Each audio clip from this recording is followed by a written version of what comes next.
My name is Julian Gutierrez. I'm a Carlisle EMT, and I do this because I love making peace out of chaos.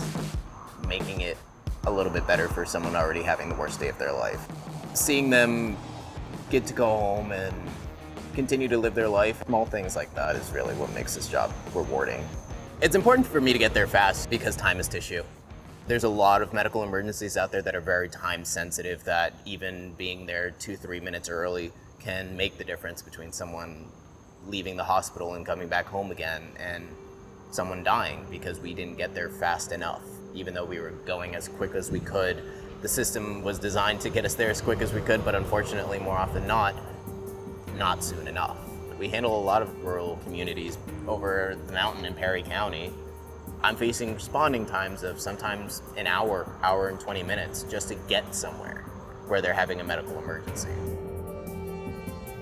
We see a lot of time-dependent emergencies, cardiac arrest management, cardiac events or respiratory events, poisonings and overdoses in which if we had a few more minutes, the patient would survive. And I've experienced that in my career, and I know what the value of time is. Now we're using technology in an effective way to shorten that gap of time between somebody who has a need and a provider like myself that can care for them in their time of need. From what I understand that Jump Aero does, they create vehicles for first responders like me trying to get somewhere far and remote. So for EMTs like Julian, this could help him get to the scene of an emergency in a fraction of the time that he might get to that rural emergency today. And that could enable him to provide life-saving care, whether it's CPR, putting on an AED, or if it's severe trauma, just stopping the bleeding.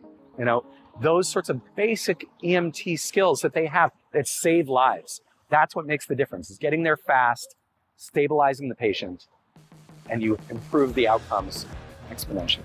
When it comes to the Pulse from Jump Aero, just talking to some of my coworkers, I know that I, along with a good amount, would be ecstatic to jump in one of those, just to actually use it for what we do on a day-to-day basis and actually use it to help us. If I had a call out in Perry County with something time sensitive and I'm looking at an ambulance and I'm looking at a Pulse from Jump Aero, without a doubt, I'm taking the Pulse from Jump Aero. Why would I want to take 45 minutes when I can just take 8 minutes to get there?